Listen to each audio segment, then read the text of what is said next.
তৃণমূলের সম্পদ সাধারণ মানুষ এবং সাধারণ কর্মীরা, যার নেত্রীর নাম মমতা বন্দ্যোপাধ্যায়। মমতা বন্দ্যোপাধ্যায় মানে তৃণমূল, তৃণমূল মানে মমতা বন্দ্যোপাধ্যায়। এই মহিলার জীবন বাজি রাখা সংগ্রামের উপর দাঁড়িয়ে এই তৃণমূল কংগ্রেস জন্ম নিয়েছিল। তাতে প্রতিষ্ঠিত হয়েছেন এই লোকেরা, যারা আজকে মা মাটি মানুষ ভুলে গিয়ে একটা হোটেলে অন্য দলের হাতে তামাক খেয়ে যারা তৃণমূলের পিঠে ছুরি মারতে যাচ্ছে। ওর বাড়ির লোক বিশ্বাস করবে না, পাড়ার লোক বিশ্বাস করবে না।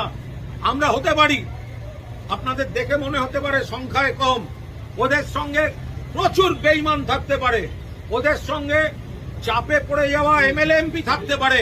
আমরা গর্বিত আমাদের সঙ্গে একজন মমতা বন্দ্যোপাধ্যায় আছে।